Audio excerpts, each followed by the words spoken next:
إن الحمد لله نحمده ونستعينه ونستغفره ونعوذ بالله من شرور أنفسنا ومن سيئات أعمالنا من يهده الله فلا مضل له ومن يضلل فلا هادي له وأشهد أن لا إله إلا الله وحده لا شريك له وأشهد أن محمدا عبده ورسوله أما بعد يا أيها الذين آمنوا اتقوا الله حق تقاته ولا تموتن إلا وأنتم مسلمون يا أيها الناس اتقوا ربكم الذي خلقكم من نفس واحدة وخلق منها زوجها وبث منهما رجالا كثيرا ونساء واتقوا الله الذي تساءلون به والأرحام إن الله كان عليكم رقيبا يا أيها الذين آمنوا اتقوا الله وقولوا قولا سديدا يصلح لكم أعمالكم ويغفر لكم ذنوبكم ومن يطع الله ورسوله فقد فاز فوزا عظيما. Alhamdulillah, segala puji bagi Allah atas kesempatan yang diberikan kepada kita pada pagi ini untuk kita bertemu sekali lagi bagi meneruskan pengajian kita di dalam kitab Ensiklopedia Fiqh Praktis menurut Al-Quran dan As-Sunnah karangan Syekh Al-Awaisyah Hafizahullah, anak murid kepada Syekh Al-Albani Rahimahullah. InsyaAllah pada pagi ini kita akan teruskan. Boleh buka di halaman 104 berkenaan tentang pembatal-pembatal wuduk, perkara-perkara yang membatalkan wuduk. Sebelum ni kita ada sebutkan tentang cara mengambil wuduk, perkara-perkara yang wajib, perkara-perkara yang sunat. Setelah itu kita ada menyebutkan tentang apa yang mewajibkan untuk kita untuk mengambil wuduk, dan perkara-perkara yang disunatkan untuknya kita berwuduk. Jadi pada pagi ini kita akan lihat berkenaan tentang perkara-perkara yang membatalkan wuduk. Jadi yang pertama, segala yang keluar dari dua jalan, yakni qubul dan dubur,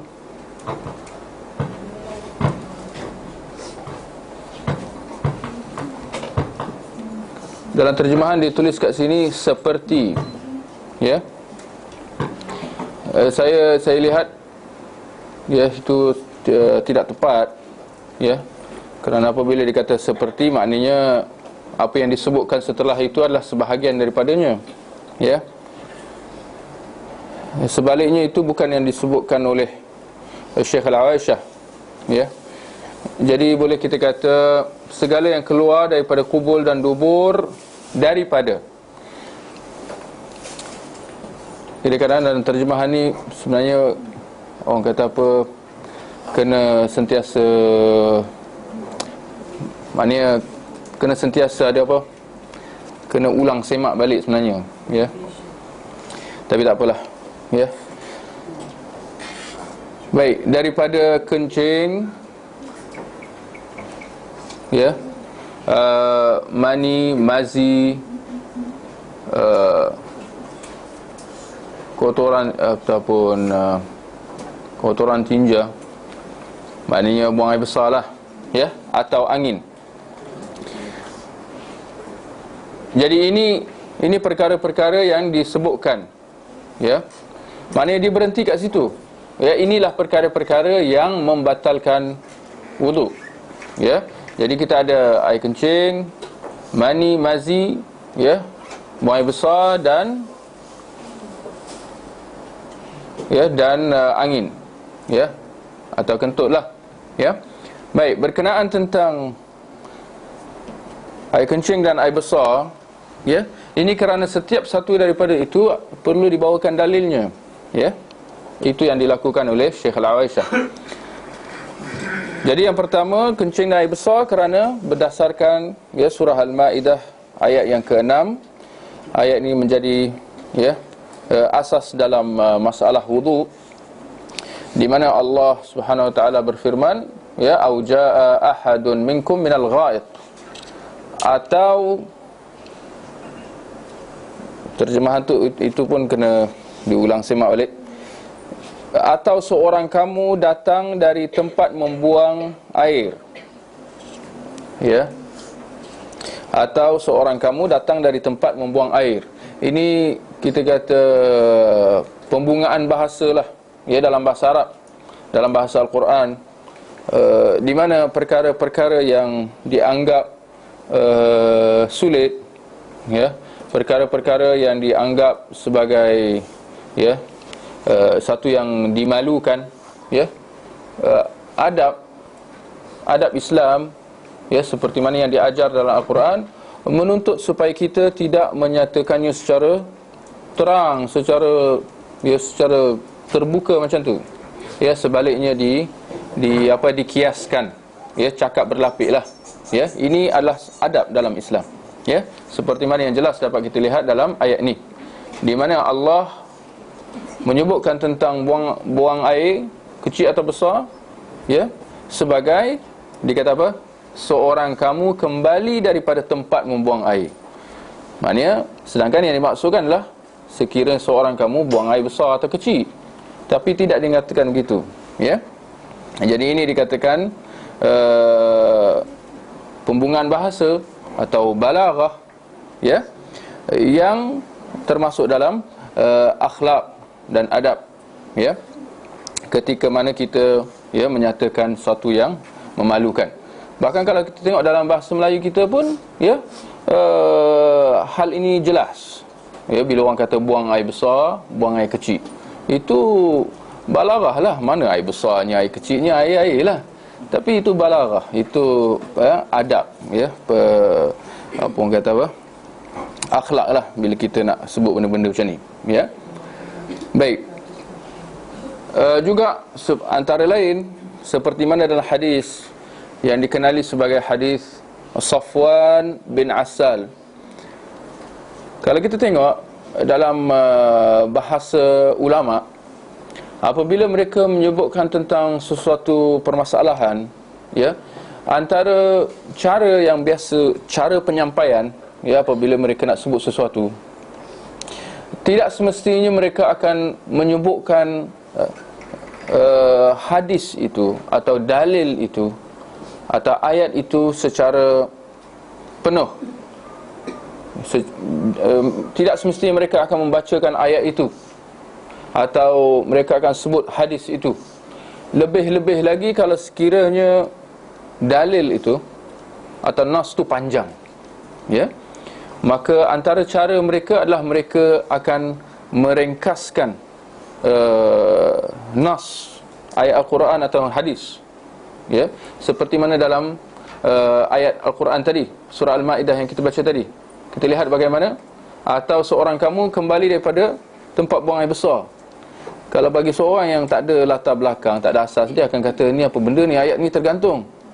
Tapi itulah dia, ya, kalau nak disebutkan ayat surah Al-Ma'idah yang ke-6 tu panjang lah.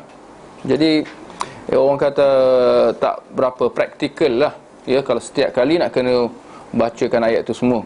Jadi cara ni tentu sahaja tidak sesuai untuk orang yang baru belajar agama, ya. Sebaliknya dia lebih khusus untuk penuntut ilmu, seperti mana insya-Allah yang diharapkan daripada tuan-tuan dan puan-puan, ya.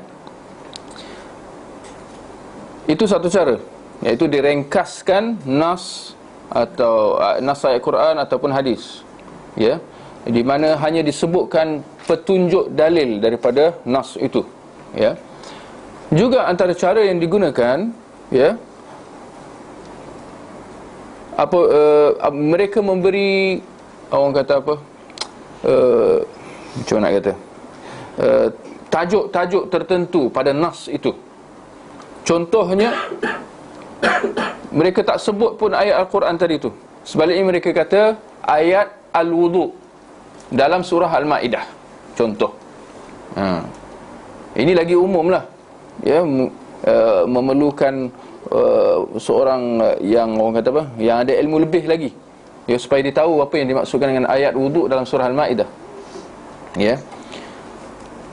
Atau hadis, ya, pun sama juga. Contoh, mereka akan kata seperti mana hadis niat oleh Sayyidina Umar, contoh, ya, yang dimaksudkan adalah hadis innamal a'malu binniyat. Sedangkan hadis tu panjang kan, tapi biasanya dia akan diberikan tajuk hadis niat, ya. Hadis tu dikenali sebagai hadis niat oleh Umar Al-Khattab. Atau cara yang dikira sama lebih kurang, iaitu mereka memberikan hadis, merujuk kepada, mereka menyebutkan dalil itu dengan hanya menyebutkan nama perawi sahabat tu sahaja. Ini lebih umum lah, ya. Khususnya kalau mereka tengah membincangkan tentang satu permasalahan, ya. Contoh, masalah niat lah, contoh, ya. Mereka akan kata hal ini berdasarkan kepada hadis Umar Al-Khattab, ya. Jadi orang yang membaca tu, yang mendengar tu, dia akan faham, ya, hadis Umar Al-Khattab tentang niat, ya. Tapi itulah yang dimaksudkan kat sini adalah tentang cara mereka, cara penyampaian mereka, iaitu mereka akan sebut perawi hadis itu sahaja, ya. Baik. Di dalam masalah, ya, perkara-perkara yang membatalkan wuduk, ya, yang pertama kita kata adalah kencing air besar dan, ya, buang air besar dan air kecil. Berdasarkan hadis Safwan bin Assal, kita lihat, ya, disebutkan perawi ini. Tujuan dia adalah supaya kita ambil tahu tentang tajuk hadis ini, ya, di mana tajuk dia dikembalikan kepada nama perawinya, ya, itu tajuk, ya, hadis Safwan bin Assal, itu tajuk, ya. Yang mana dalam hadis Safwan bin Assal tentang pembatal-pembatal wuduk ni, adalah hadisnya, ya, di mana Safwan bin Assal mengatakan bahawa, ya, Nabi SAW memerintahkan kami sekiranya kami bermusafir, ya,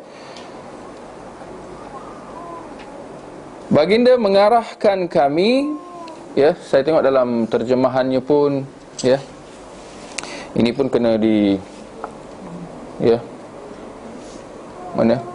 Ni boleh lihatlah dalam terjemahan tu, ya, muka surat 104 tu, ya, Safwan bin Assal, Rasulullah memerintahkan kami jika kami sedang bersafar, maknanya musafir, ya, agar tidak usah tu tak payahlah, buanglah, ya. Sebenarnya kalau nak betulkan terjemahan ni salah satu kerja lah, tapi tak apalah, yang mana yang dapat bolehlah, ya. Agar tidak melepas atau tidak membuka khuf kami selama 3 hari 3 malam, kecuali jika junub, ya. Dalam jumlah yang berikutnya ni kena betulkanlah, ya. Dan tidak membukanya, ya. Ini padam akan tetapi boleh tidak melepasnya. Ini itu semua bang, ya. Dan tidak membukanya kerana buang air besar, buang air kecil dan tidur, ya. Apa maksudnya?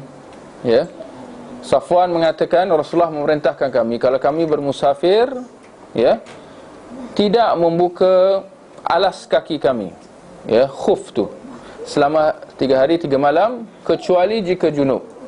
Maknanya kalau junub kena buka, ya, untuk mandi, ya. Kalau nak mandi dengan khuf tu tak jadilah, ya, tak sempurna, tak sah. Jadi perlu dibuka. Itu maksud kecuali jika junub. Ini kecuali jika junub kena buka, ya. Dan tidak membukanya, ini jumlah yang kedua ni, ini penting juga untuk kita faham. Sebab tu saya ambil inisiatif nak betulkan terjemahan tu. Dan tidak membukanya kerana buang air besar, air kecil dan tidur. Maksudnya tidak membuka khuf tu. Kalau sekadar kerana dah buang air besar, air kecil atau tidur, tak perlu buka. Ya, itu maksudnya. Dan tidak membukanya. Rasulullah kata tak perlu, jangan dibuka. Ya, kecuali junub. Kalau buang air besar, air kecil, tidur, jangan buka. Itu maksudnya. Ya, maknanya boleh ambil wuduk macam biasa, dan kita ketika sampai dekat khuf tu sekadar sapu sahaja. InsyaAllah ni nanti kita akan belajar dalam masalah menyapu khuf. Ya. Baik, ini dia hadis Safwan bin Asal tentang, ya, hadis ni membabitkan banyak perkara, ya, tapi termasuklah tentang perkara-perkara yang membatalkan wuduk. Nanti kita akan perincikan lagi. Baik, itu yang pertama. Yang kedua, kentut atau keluar angin, ya, ia akan membatalkan wuduk kita, ya. Mungkin hal ini jelas, tapi insyaAllah kuliah-kuliah seperti ini adalah bertujuan untuk memantapkan lagi pemahaman agama kita, ya, iaitu setiap satu permasalahan itu, ya, kita tahu dalil-dalil dia, bukan kerana sekadar ikut-ikut saja, ya, bukan kerana adat semata-mata, tak. Jadi dalil dalam masalah ini adalah hadis dalam riwayat Bukhari dan Muslim, di mana Nabi SAW bersabda, ya, tidak akan diterima solat seseorang kamu jika dia berhadas, ya, yarhamkallah, kecuali setelah dia berwuduk, ya, jika dia berhadas, kecuali setelah dia berwuduk. Ya, hadis ini mungkin dianggap umum, tetapi nak kata bahawa terkeluar angin termasuk dalam hadas, ya. Dijelaskan lagi dalam hadis yang lain, diriwayat oleh Bukhari dan Muslim, ya, di mana Nabi berkata, kalau seorang kamu salat, ya, lalu dia merasa sesuatu, ya, jangan dia keluar, yakni dari salat, kecuali setelah dia mendengar bunyi atau dia terhidu bau. Ini satu kaedah jugalah, ya, tentang masalah terkeluar angin ni, ya. Jadi dalam syarak, ya, kita hanya dianggap, ya, terkeluar angin kalau kita terdengar bunyi atau terhidu bau. Ini dalam keadaan kalau sekiranya kita was-was, kita ragu-ragu, ya. Tapi kalau kita dah yakin memang dah terkeluar, ya, barangkali tak ada bunyi, tak ada bau pun, tapi boleh jadi kita yakin bahawa itu dah keluar, dia akan batal juga, ya. Tapi hanya dalam keadaan was-was.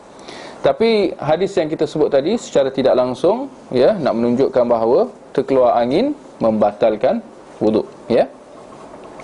Itu yang kedua. Yang ketiga adalah terkeluar air mazi, ya. Hal ini seperti mana dalam hadis Ali bin Abi Talib. Hadis ini menjadi asas, ya, dalam masalah air mazi, di mana Ali bin Abi Talib radhiyallahu anhu, dia mengatakan bahawa, ya, mana ya,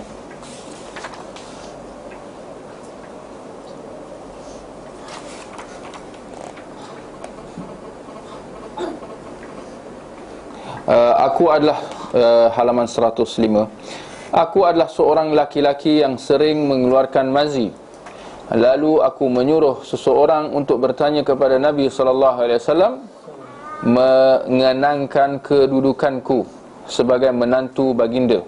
Maknanya Ali disegan nak tanya sendiri, itu maksudnya, ya, kerana dia menantu Nabi, ya, nak tanya benda-benda macam ni diseganlah, ya, kerana hal-hal yang private, kan.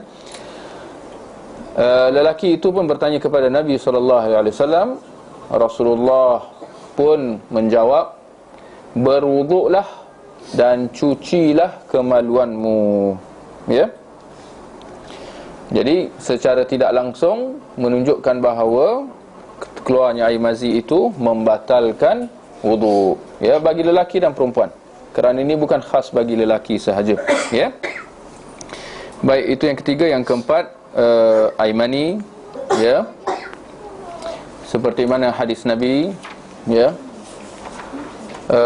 halaman 106, keluar mazi wajib berwuduk, sedangkan keluar mani, ya, wajib mandi. Ya, bila dah kata wajib mandi, maknanya ya, jelaslah terbatal wuduk, ya. Bahkan tidak cukup dengan diulang wuduk semata-mata, tetapi perlu, ya, mandi. Baik,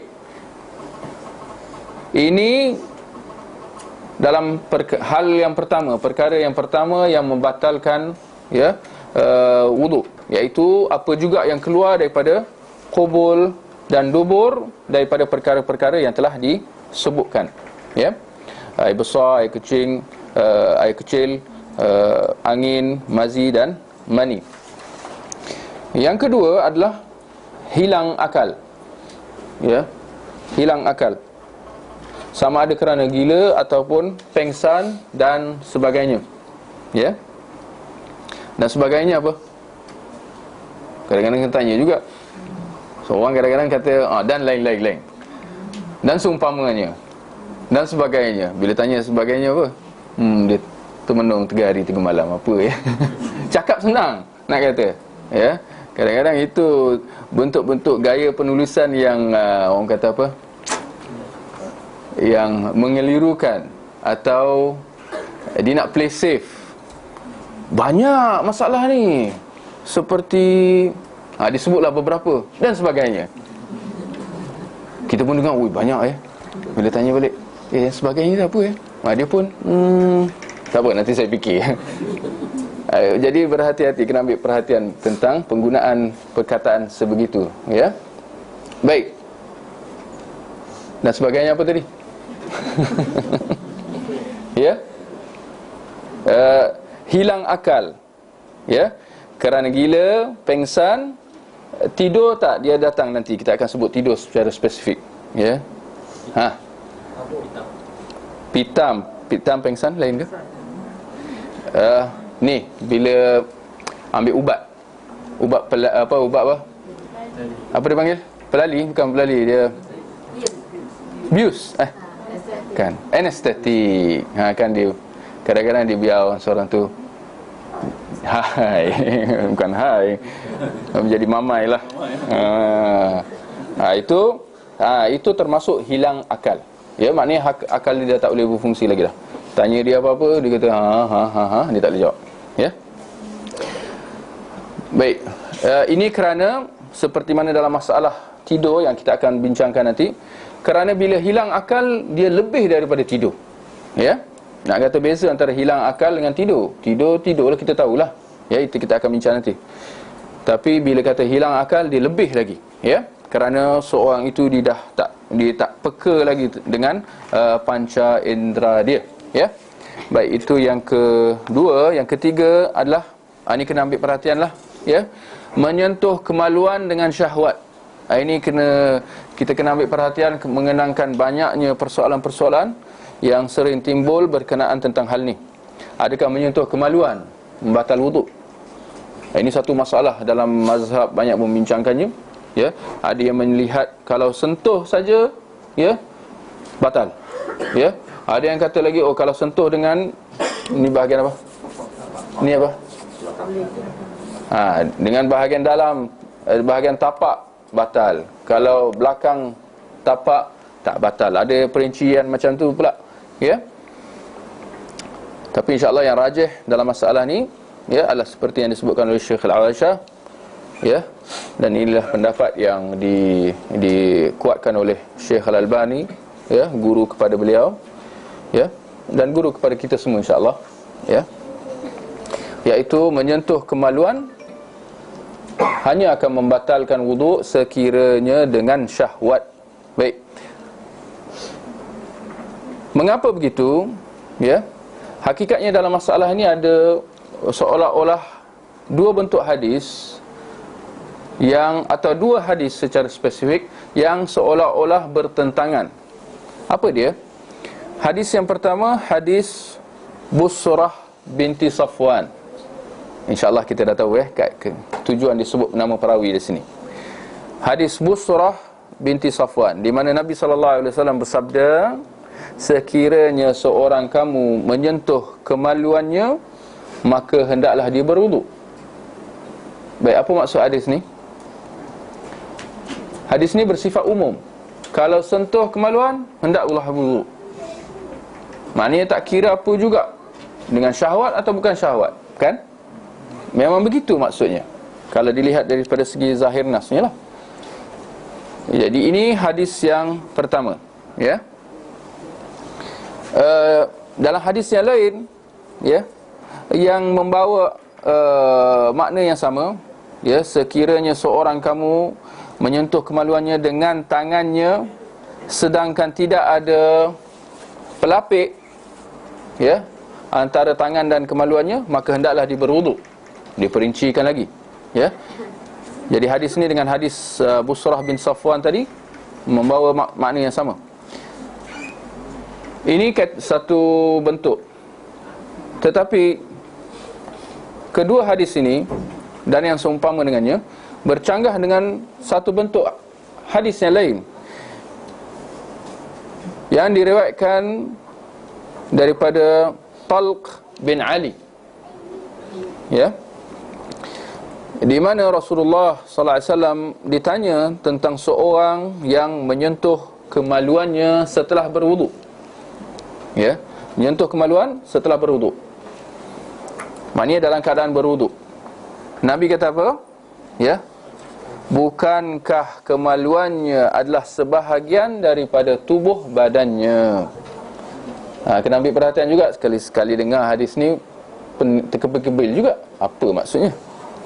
Bukankah kemaluannya adalah sebahagian daripada tubuh badannya? Apa artinya? Kenapa tak batal? Sama macam anggota lain. Sama macam mana? Kemaluan lah. Nak kata semua badan ni kemaluan ke macam mana? Barakallahu fiik. Maksudnya seperti mana kita sentuh anggota badan kita yang lain, kita sentuhlah kepala, sentuhlah kaki ke, sentuhlah ketiak ke apa ke, batal wuduk? Tak batal, ya. Tapi kalau nak kata bahawa begitulah kalau sentuh kemaluan, tak batal juga. Ya, itu yang difahami daripada hadis ni. Bukankah kemaluannya adalah sebahagian daripada tubuh badannya? Maknanya kemaluan tu sebahagian daripada tubuh badan kamu. Kan kemaluan tu bukan satu benda yang lain, bukan satu yang lain, bukan satu najis contoh, ya, ataupun apalah, ya, bukan satu benda yang haram dan seumpamanya, ya. Jadi dia adalah seperti anggota badan kau yang lain. Maksudnya dia tidak akan membatalkan wuduk kamu. Baik, kita lihat bagaimana hadis kategori yang pertama dengan hadis, atau secara spesifik hadis Busrah tadi dengan hadis Talq bin Ali ni, dia zahirnya seolah-olah bercanggahan. Hadis Busrah tadi Nabi kata apa? Siapa yang sentuh kemaluan kena ambil wuduk. Hadis Safwan, hadis Talq bin Ali, Nabi kata apa? Tidaklah dia melainkan sebahagian daripada tubuh badan kamu. Maknanya tak payah ambil wuduk. Baik, macam mana kita nak memahami kedua hadis ini? Hakikatnya kedua hadis inilah yang telah adalah sebab mengapa timbul perselisihan di kalangan para ulama sejak zaman berzaman, ya, sejak zaman mazhab lagi, ya, mazhab Abu Hanifah, ya, Malik, Syafi'i dan Imam Ahmad. Sehinggalah datang Syekhul Islam Ibn Taymiyah, ya, pada tahun sekitar tahun bila? 700 Hijrah. Ya, maknanya mengambil masa yang lama. Nak mengatakan bahawa ini antara kelebihan Syekhul Islam Ibn Taymiyah. Ibn Taymiyah dengan Ibn Qayyim. Mungkin kita sering dengar kedua nama ni. Tapi kenapa nama ni jadi masyhur, famous? Begitu.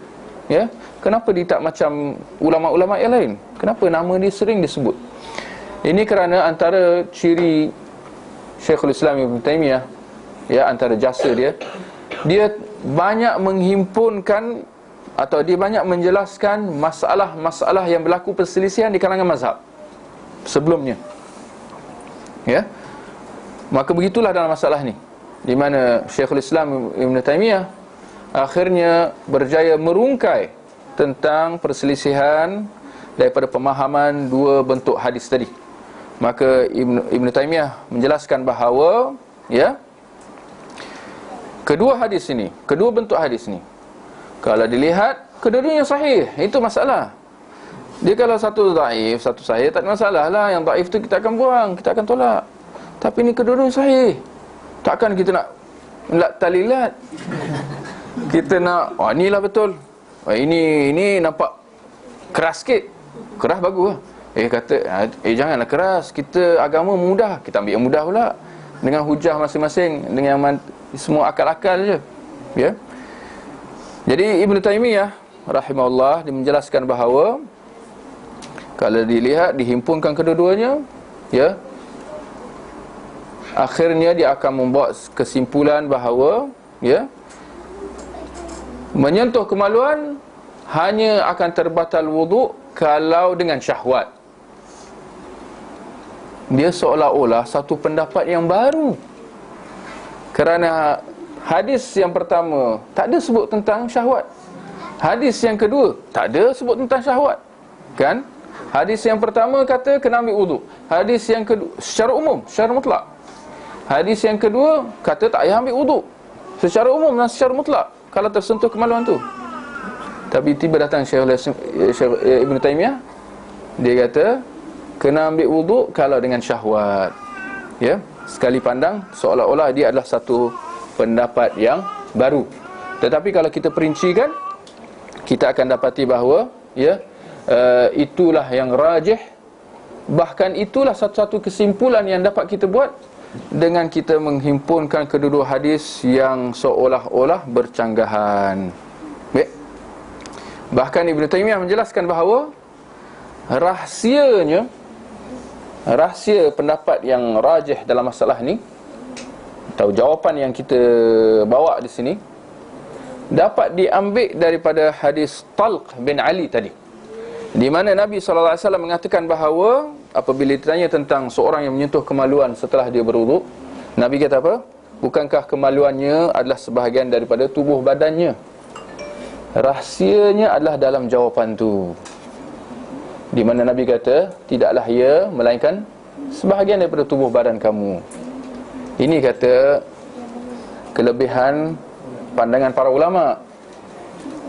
Kita kalau pandang satu hadis, kita nak faham satu hadis tu satu masalah, kan? Bila Nabi kata tidaklah ia melainkan sebahagian daripada tubuh badan kamu, kita ni kalau orang awam, apa maksud hadis tu? Apa yang Nabi cakap pun kita tak faham. Ya. Kalau dah faham, kita faham gitu je lah, seperti mana dalam mazhab lah, pendapat mazhab. Ya. Tapi Ibn Taymiyah kata, bila Nabi kata, bukankah tidaklah ia melainkan sebahagian daripada tubuh badan kamu, nak mengatakan bahawa sekiranya kemaluan itu sudah tidak lagi, perhatikan sudah tidak lagi, tidak seperti bahagian tubuh badan kamu yang lain, dibatal wuduk. Mungkin anda tak faham, saya ulang balik. Nabi kata tidaklah, bukankah ia, kemaluan kamu, melainkan sebahagian daripada tubuh badan kamu. Syekhul Islam Ibn Taymiyah kata, berdasarkan hadis ni, kalau kemaluan itu sudah tidak lagi seperti bahagian tubuh kamu yang lain, dibatal wuduk.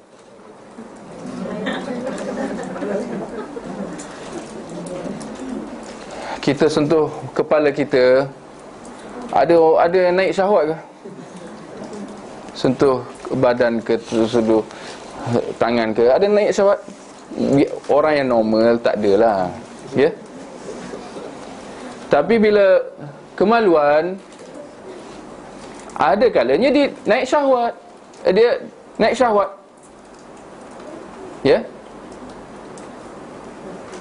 bila macam tu, Ibn Taymiyah melihat bahawa dengan kita menghimpunkan kedua-dua hadis tadi, kita dapat membuat kesimpulan kalau dah naik syahwat, dia akan jadi batal wuduk. Itu satu-satunya jawapan yang dapat kita beri dengan apabila kita melihat kedua-dua hadis tadi yang seolah-olah bercanggahan. Ya? Boleh? Ya, jadi itu pendapat yang rajih dalam masalah kedua, dalam menghimpunkan hadis antara hadis Busrah dengan hadis Talq bin Ali tadi, iaitu menyentuh kemaluan dengan syahwat membatalkan wuduk. Kalau tanpa syahwat tidak membatalkan wuduk. Itu ringkasnya lah. Baik. Itu yang ketiga. Yang keempat, memakan daging unta. Hal ini seperti mana dalam hadis yang sahih daripada riwayat Muslim, di mana seorang sahabat bertanya kepada Nabi, adakah perlu mengambil wuduk setelah makan daging kambing? Nabi kata, kalau kamu mahu ambil wuduk, ambil. Kalau tak nak, tak apa. Ditanya lagi, adakah perlu mengambil wuduk setelah makan daging unta? Baginda menjawab dengan jawapan yang lain, dengan mengatakan, ya. Ini secara pasti, secara yakin. Berbeza dengan jawapannya dalam masalah daging kambing. Ini adalah antara masalah yang dalam mazhab, di mana rata-rata mazhab yang empat, mereka melihat bahawa makan daging unta tak membatalkan wuduk. Ini masalah mazhab lah, di mana mereka ada meletakkan kaedah-kaedah yang tertentu. InsyaAllah nanti kita akan sebut dalam kuliah Syarhus Sunnah nanti, di mana mereka mendahulukan kaedah mazhab mereka, atau mereka mendahulukan nas-nas yang umum. Antaranya dalam ayat surah Al-Ma'idah tadi, ayat wuduk dalam surah Al-Ma'idah ayat yang ke-6.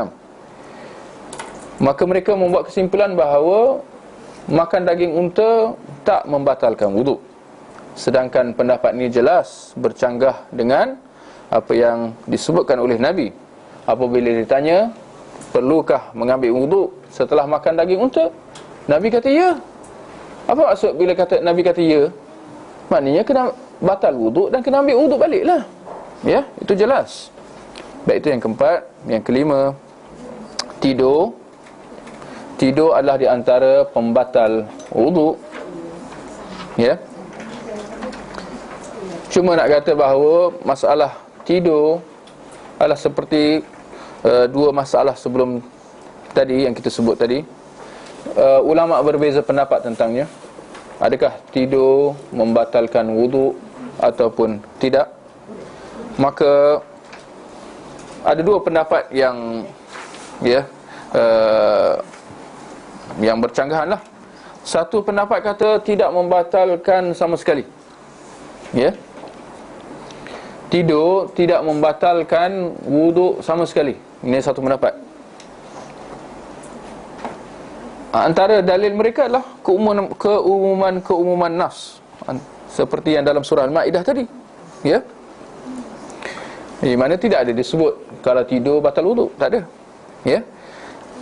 Mereka juga berhujah dengan peristiwa dalam hadis yang sahih diriwayatkan oleh Imam Muslim, di mana Anas bin Malik radhiyallahu anhu, dia mengatakan bahawa para sahabat, lihat hadisnya, ini pun satu latihanlah untuk kita dalam kita nak melihat dalil-dalil, hujah.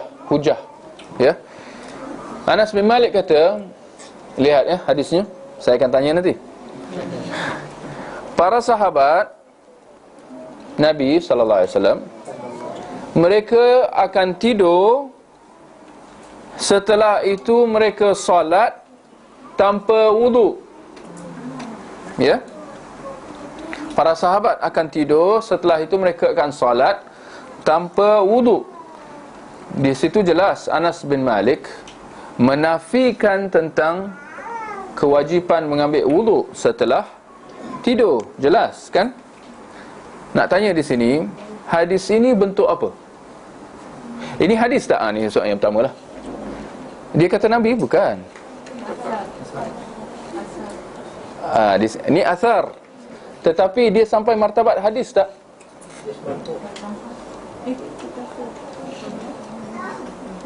Macam mana ni dah jadi confuse asar dengan hadis. Hadis apa benda? Asar apa benda ni? Hadis kan setiap sesuatu yang disandarkan kepada Nabi sallallahu alaihi wasallam. Ya. Baik, persoalan di sini, adakah kenyataan Anas bin Malik ni ada sandarannya kepada Nabi tak? Ada. Ulama berbeza pendapat lagi.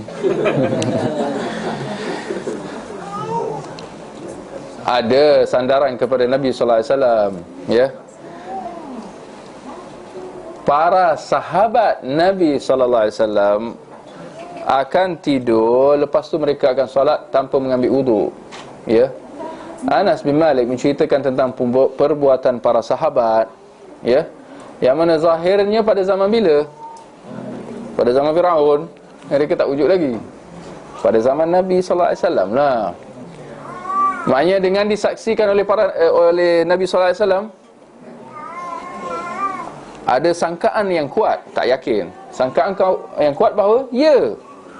Kerana kalau tidak, dia tak akan jadi hujah, ya. Jadi ini masuk dalam hadis kategori apa? Kata-kata perbuatan Nabi, kata-kata Nabi, perbuatan Nabi atau perakuan, ya. Sangkaan yang kuat bahawa itu adalah perakuan. Maknanya dengan disaksikan oleh Nabi, dan Nabi diam je. Itu yang Nabi tak ada kata apa-apa, tak buat apa-apa, ya. Kerana itu Anas bin Malik berhujah dengannya, ya, kerana dia diakui oleh Nabi sallallahu alaihi wasallam zahirnya, ya. Baik, adalah hadis-hadis yang lain yang menjadi hujah bagi pendapat yang pertama, yang mengatakan bahawa tidur tidak membatalkan wuduk secara mutlak. Okey. Ada pendapat yang kedua yang mengatakan bahawa, ya, tidur membatalkan wuduk secara mutlak. Maknanya terbalik. Tidur batalkan wuduk secara mutlak. Pendapat yang pertama kata tak batal wuduk. Pendapat kedua kata batal wuduk secara mutlak, ya. Ada juga pendapat yang ketiga yang kata bergantung pada kedudukan posisi dia ketika tidur. Kalau dia duduk macam ni, tak batal, kata. Kan? Krong. Itu tak batal. Tapi kalau dia merengereng, apatah lagi kalau dia dah teringkup, itu batal, ya. Ini perincian-perincian dalam mazhab lah, ya. Al-maklum lah, kalau dia tidur macam ni, dia susah nak keluar, ya. Kita tengok kan orang-orang kadang-kadang nak sengit sikit, adalah tu, kan. Jadi mereka cerita tentang kedudukan orang tu tidur. Kalau dia tidur terlentang, tak batal. Seperti kalau dia duduk, ditidur langkan duduk macam ni, tak batal. Kalau dia mengereng ke tepi, atau dia bersandar, duduk bersandar ke tepi, itu batal. Ini antara pendapat mazhab. Tapi tak apalah, kita fokus pada pendapat yang pertama dan kedua. Satu kata tak batal, satu kata batal secara mutlak. Yang kata batal secara mutlak, mereka berhujah dengan hadis Safwan bin Asal. Ni yang saya sebut tadi. Hadis Safwan bin Asal. Apa hadis Safwan tadi? Tentang masalah, ya, buang air besar dan air kencing, ya, dalam halaman berapa tadi? 104 tadi, ya. Di mana Nabi kata, kalau kamu bermusafir, jangan tanggal khuf kecuali kalau junub. Tapi kalau buang air besar, buang air kencing, apa lagi yang ketiga? Tidur, tak, jangan tanggal. Apa maksudnya? Ni soalan cukup mahal agak ni. Apa maksud hadis Nabi ni?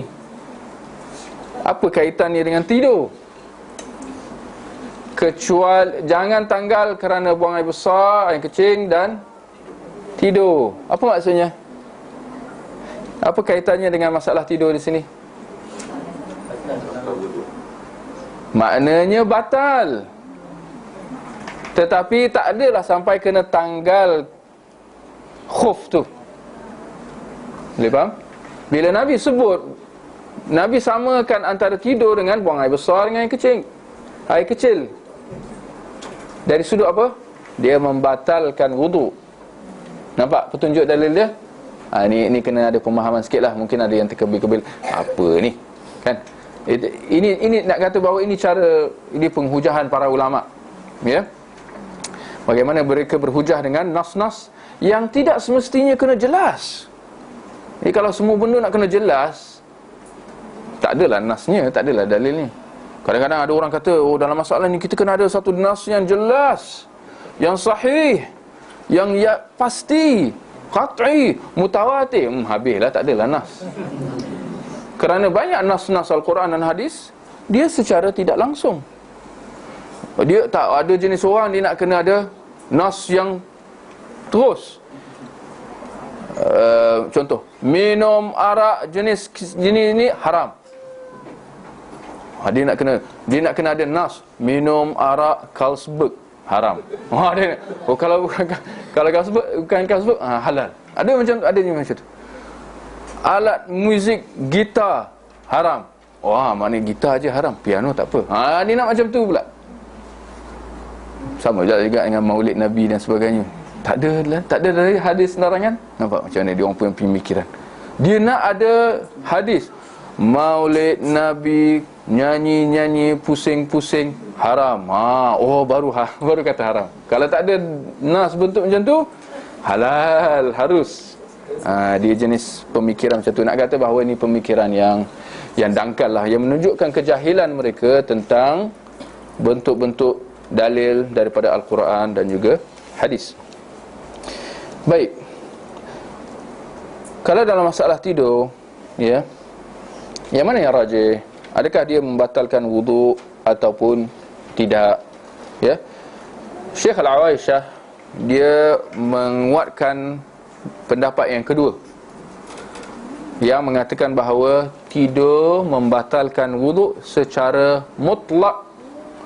Tak kira apa juga keadaan tidur tu, nyenyak, tak nyenyak, dan tak kira keadaan posisi bagaimana ketika orang itu tidur. Sama ada duduk, baring, mengiring, terlentang, tergantung, ke apa ke, itu tidak menjadi pembeza. Kalau dia tidur, dia akan membatalkan wuduknya, ya. Seperti mana yang difatwakan oleh Syekh Al-Albani rahimahullah, ya. Syekh Al-Awaisyah dia berhujah dengan keumuman hadis Safwan tadi. Baik. Antara pendapat yang pertama dengan pendapat yang kedua, mana pendapat yang dalilnya lebih kuat? Ini saya tanya tadi. Pendapat yang pertama tadi mereka berhujah dengan apa? Perbuatan sahabat. Yang mana paling kuatnya kita kata apa? Itu termasuk dalam hadis dalam bentuk iqrar, perakuan Nabi. Baik, pendapat yang kedua mereka berhujah dengan apa? Kata sahabat juga? Kata Nabi. Kata Nabi daripada bentuk apa? Kata-kata, perbuatan atau iqrar? Kata-kata. Ini yang kena faham jugalah cara pembahasan para ulama. Antara kata-kata Nabi, perbuatan Nabi, perakuan Nabi, yang mana paling kuat? Kata-kata. Ya. Kerana kata-kata tu jelas. Nabi secara terus, secara terang menyebutkan tentang sesuatu tu. Dalam masalah ni Nabi ada sebut tidur tu secara lafaznya. Jangan kamu tanggal khuf tu kerana buang air besar, air kecil dan tidur. Ya. Berbeza dengan pendapat yang pertama, mereka berhujah dengan perbuatan para sahabat. Ya, bukan kalau perbuatan Nabi pun kata-kata lagi kuat. Kalau banding dengan perbuatan Nabi, apatah lagi perbuatan sahabat, dia lagi kuranglah kedudukan dia. Ini nak kena fahamlah dalam penghujahan para ulama, ya.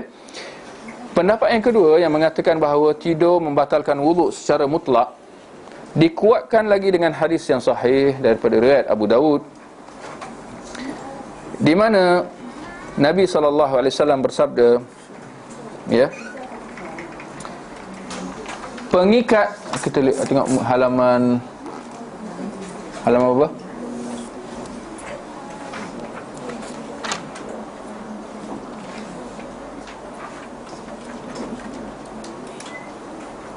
Dia tak bawa matan bahasa Arab dia, tu yang apalah, nanti boleh cari. Di mana Nabi SAW bersabda, ya, pengikat lingkaran dubur adalah kedua mata. Ini ada balaghah juga ni. Pengikat lingkaran dubur adalah kedua mata. Barang siapa tidur, hendaklah dia berwudu. Ya. Kalau kita tengok hadis ni pun, dia satu hadis yang kuat, lagi jelas, yang menunjukkan bahawa tidur itu membatalkan wuduk secara mutlak. Ya. Di mana Nabi SAW, ya, mengumpamakan dua mata, ya, sebagai pengikat dubur, atau dengan kata lain, sebagai tanda seorang itu sedar atau tak. Maka kalau orang itu sudah, kedua matanya sudah tutup, dengan erti kata tidur, kesedaran dia itu sudah hilang. Maka bila dia sudah hilang kesedaran dia, maka pengikat duburnya sudah tidak ada lagi. Maknanya pengikat itu sudah terbuka. Maknanya apa juga boleh jadi keluar. Kerana orang itu dah tak sedar. Kenapa? Kerana dua mata dia sudah tutup. Kerana dia sudah tidur. InsyaAllah jelas. Bila orang tu dah tidur, dia tak tahu apa dia buat. Sebab itu dia tak segan silu. Dia buka mulut dia. Apa juga boleh jadi masuk mulut dia. Dia tak sedar dan dia tak boleh halang pun. Kan? Ada satu kisah disebutkan di sini dalam surat 110, ya. Sebuah kisah, ya, yang berlaku kepada seorang ulama bernama Ibnu Abdul Bar, ya.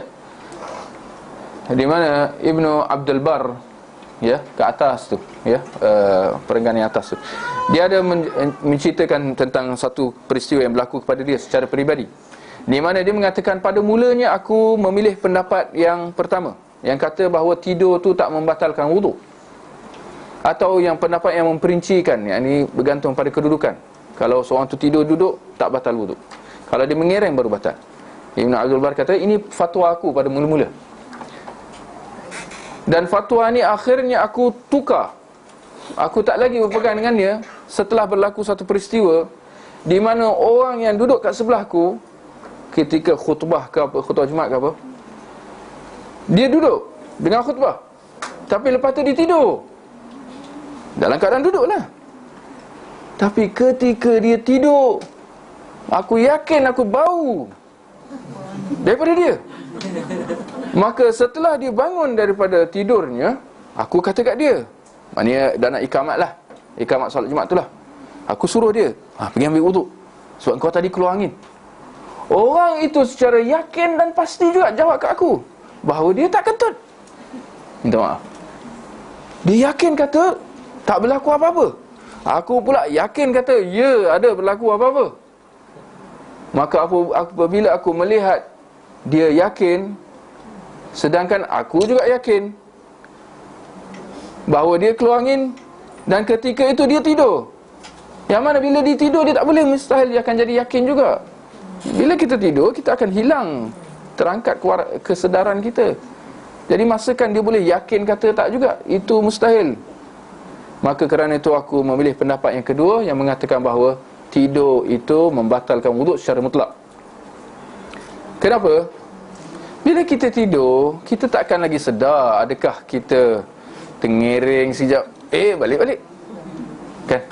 Kecuali kalau dia tidur, lepas tu dia bangun-bangun, dia tengok dia dah terlentang, itu lain cerita.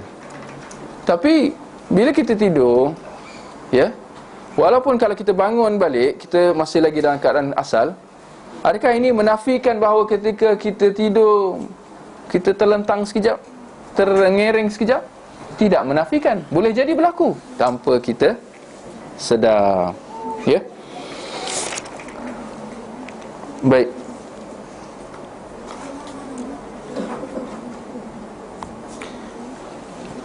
Di sini ada penjelasan lanjut yang perlu juga kita ambil tahu tentang masalah tidur, yang mana kita seperti Syekh Al-Aisyah menyimpulkan bahawa tidur membatalkan wuduk secara mutlak.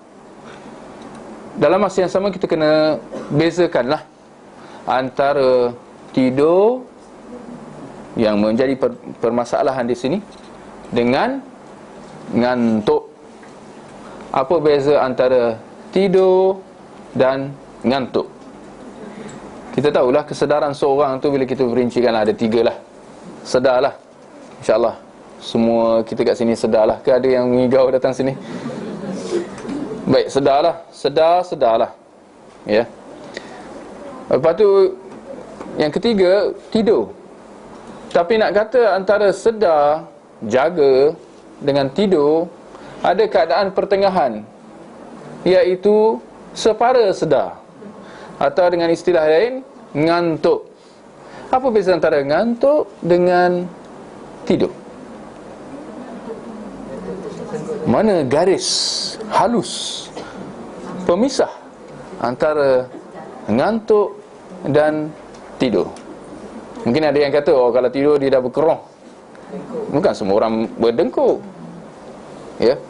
Kalau tidur, kalau mulut dia nganga, tidurlah tu. Ya, itu tanda. Tak semestinya.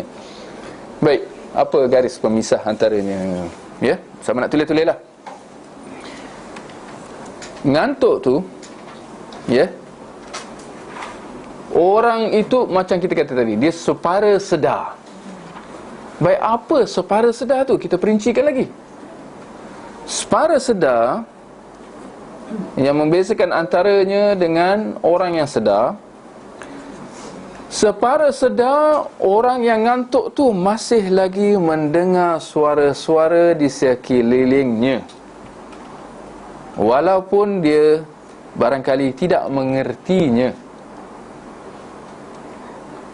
Berbeza dengan orang yang tidur, dia sudah tidak mendengar suara-suara tu. Suara tu ada lagi, tapi dia tak dengar. Ini garis pemisahnya. Lepas ni boleh buatlah uji kaji pada diri masing-masing. Contohnya lah, kat rumah ke, budak-budak, anak-anak tengah main ke, ya, atau mungkin dalam kelas ke, dalam khutbah Jumaat ke, mula-mula kita tengok, oh khatib tu tengah bercakap, wah innal hamdalillah, kalau di sunnah lah, tuan-tuan hadirin jemaah Jumaat, sidang Jumaat yang dirahmati sekalian. Kita nampak khatib tu bercakap dan kita dengar apa dia tengah cakap. Kita tahu apa dia tengah cakap. Tiba-tiba kita dengar je suara wah. Tapi tak ada. Bila kalau orang tanya kita, dia cakap apa tadi? Kita tak tahu. Kita dengar dia cakap, tapi kita tak tahu apa dia cakap. Tapi kita dengar. Ya. Dengan erti kata, kalau satu yang tiba-tiba dia angkat suara dia, kita boleh sedar balik. Kita dah sedar tadi, tapi kita sedar lagi, ya, daripada ngantuk kita tadi. Ya. Tiba-tiba kalau dia kata Muslim yang masuk, dia bontak sekali. Kita pun kan, kita kembali balik kesedaran kita. Kita tadi sedar dah, tapi separa sedar. Ya. Tapi itulah, mula-mula kita boleh faham apa dia cakap. Lama kelamaan kita nampak aja, kita dengar bunyi itu, makin lama hilang kesedaran kita. Mulut dia je ngak. Bunyi itu dah hilang. Bunyi itu sikit-sikit hilang. Lama-lama tak dengar apa-apa.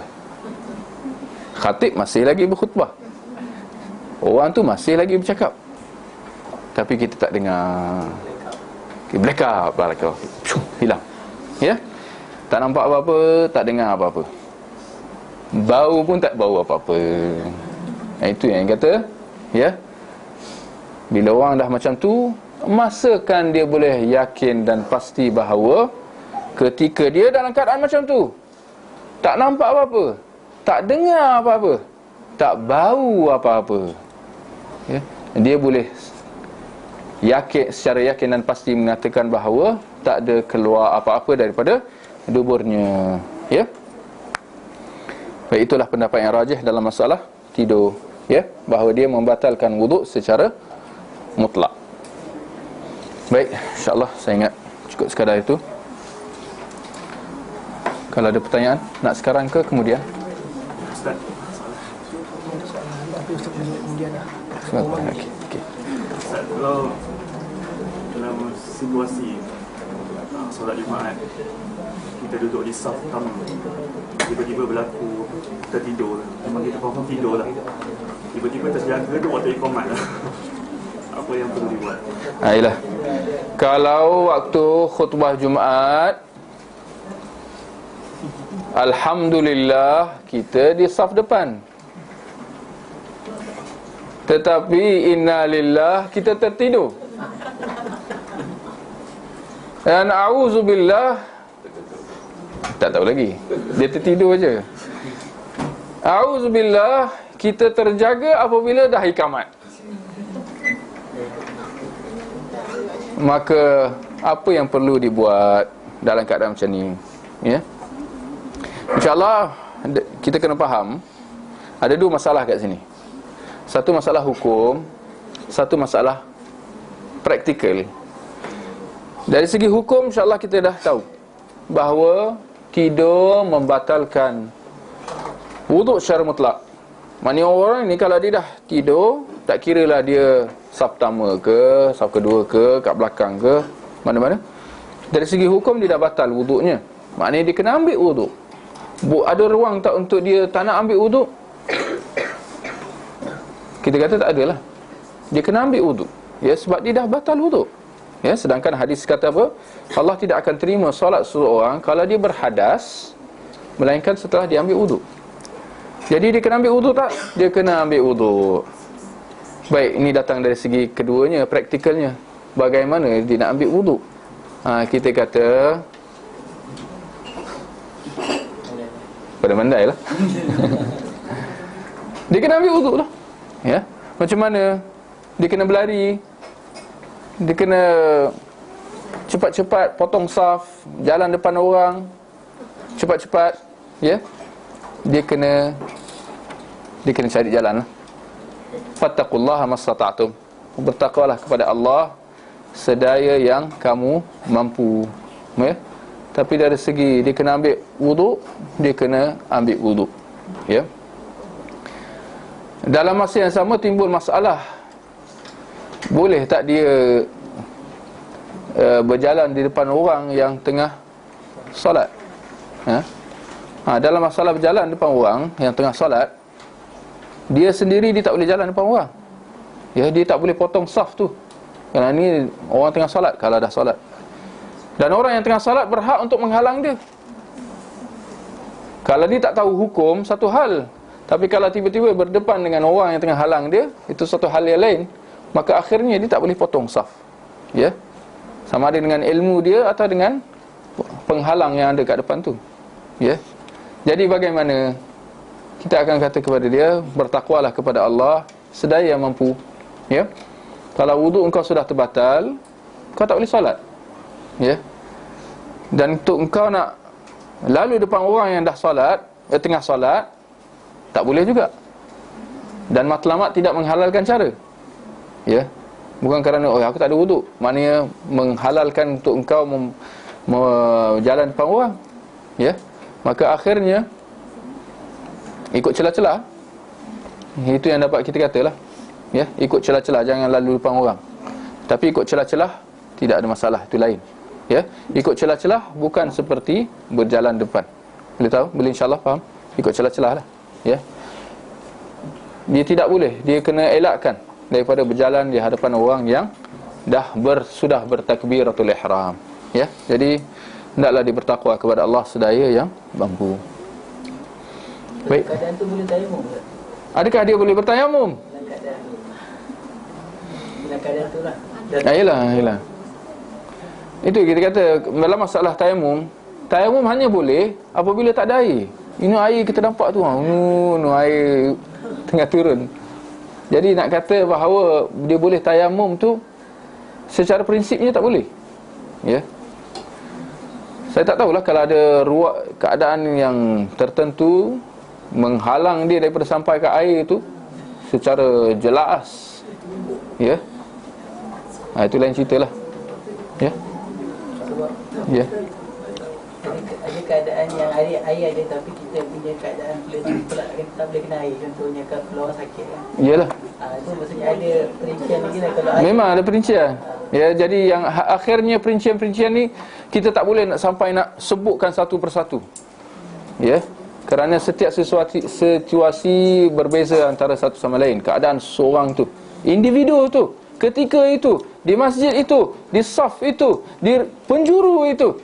Jadi kalau kita nak perincikan macam ni, tak ada, kan ada kesudahannya. Ya. Sebab tu kita kata bertakwalah kepada Allah sedaya yang kamu. Ada yang tanya tu? Kita telah membincangkan berkenaan perkara yang membatalkan wudu. Adakah apa yang kita telah bincangkan tadi, larangan tadi itu saja, atau ada apa-apa lain yang boleh membatalkan wudu? Itu saja. Ada contoh, antara seorang lelaki dia menyentuh wanita yang bukan muhrim. Lepas tu atau seorang tu masa berwuduk dia makan benda-benda haram, atau pisau dada, rokok, bagaimana perkara tu? Tidakkah itu membatalkan wudu? Tentang menyentuh perempuan yang mahram atau yang bukan mahram, sama sebenarnya. Itu coming soon, akan datang insya-Allah. Ya, Syekh Al-Awaisyah memang dalam tajuk yang berikutnya akan membincangkan tentang hal tu. Tentang Makan benda haram tidak membatalkan wudu. Ya. Kena rokok dadah haram, tapi isapnya haram. Ya, makannya haram, tetapi tidak membatalkan wudu, kecuali bila disap dadah tu dia jadi hayal, dia masuk dalam bab ya, orang gila, pengsan, tengah abuse, isap dadah, adik-beradik lah. Ya, jadi kena dibezakan antara ya haram dari satu masalah tetapi tidak ada kaitannya dengan wudu. Ya, wudu satu masalah. Ya, sebab tu kita kata ya perlu dibawa dalilnya yang khusus. Sebab tu Syekh Al-Awaisyah dia menyebutkan setiap satu persatu yang dikatakan membatalkan wudu tadi dengan erti kata syariat Islam dia berdiri di atas nas dan bukan dengan ijtihad akal semata-mata. Ijtihad akal semata-mata ini bukan hujah, ini bukan dalil. Ya, hujah dan dalil adalah apa? Quran, hadis. Quran, hadis. Bahkan ramai yang keliru juga. Ijma', qiyas. Ijma' dan qiyas dia berdiri di atas apa? Kena faham, dia berdiri di atas dua sumber asas agama yang sama, Quran, hadis. Quran, hadis. Soalan, bolehkah ijma' dia berdiri di atas tanpa Al-Quran dan hadis? Mustahil. Bolehkah ijma' dia berdiri sedangkan dia bercanggah dengan Al-Quran dan hadis? Lagi mustahil. Orang kadang-kadang kata, tapi ulama' dan ijma' macam ni. Ulama' ijma', umat Islam ijma', itu dakwaan bertentangan dengan dalil Quran dan hadis. Kita kata ijma' ini batil kalau dia benar. Tapi dalam masa yang sama kita kata mustahil ada ijma' yang bercanggah dengan Al-Quran dan hadis. Kerana masakan umat Islam semua akan berhimpun di atas kebatilan, bercanggah dengan Al-Quran dan hadis. Apa yang bercanggah dengan Al-Quran dan hadis adalah batil. Ya, adalah satu yang haram. Masakan umat Islam, ulama Islam berhimpun dalam apa yang bercanggah dengan Quran dan hadis. Qiyas. Bolehkah qiyas satu dalil dia berdiri tanpa Quran dan hadis. Apa arti qiyas? Menyamakan antara satu hukum yang ada nasnya dengan satu masalah yang sama dengannya, yang tidak ada nas secara khusus. Itu qiyas. Seperti mana dalam dadah lah. Ulama qiyaskan keharaman dadah berdasarkan pengharaman arak, ya. Kerana arak itu memabukkan, maka dia haram. Maka dadah dia juga bentuk yang memabukkan, tetapi tidak ada nas yang khusus. Tapi ulama mengkiaskan dadah dengan arak kerana dia punya illah, dipanggil illah lah dalam bahasa syaraknya, illah, iaitu sebab hukumnya adalah sama. Maka kerana itu dadah juga adalah haram. Jadi persoalan di sini, boleh tak qiyas berdiri tanpa dalil Al-Quran dan Sunnah secara langsung atau tidak langsung? Kita kata mustahil. Itu adalah, kalau begitu, itu bukan qiyas, itu ijtihad. Bezakan antara qiyas dengan ijtihad. Qiyas dia berdiri di atas ijtihad, tapi qiyas dia ada nasnya daripada Al-Quran dan hadis. Ijtihad banyak kalanya dia berdiri di atas pendapat akal semata-mata. Itu beza dia, insya-Allah. Kenapa dibezakan tajuk hilang akal dan tidur? Kenapa dibezakan tajuk hilang akal dan tidur? Kerana hilang akal tu dia ada perincian. Adalah beza secara detailnya dari segi bila kita bahaskan, ya. Hilang akal ni umum. Termasuk dalam hilang akal atau terangkat kesedaran tidur. Orang yang tidur hilang sedar, seperti mana orang yang hilang akal secara umumnya.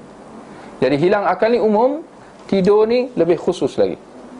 Dibezakan kerana adanya perselisihan di antara para ulama. Seperti yang kita sebut tadi, ada perincian-perincian ni kan. Tidur secara mutlak, ada yang kata tak batal.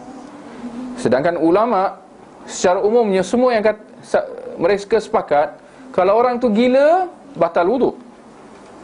Tapi bila datang tidur, mereka berselisih. Itu antara sebab mengapa dibezakan tajuknya tu, ya. Kerana perselisihan para ulama, kerana dalil-dalil bagi hilang akal dengan tidur ada sedikit beza, ada sedikit perinciannya, ya. Sebab tu dibezakan. Baik, saya ingat cukup sekadar itu. Kita berehat dulu sebelum kita sambung ke kuliah yang berikutnya.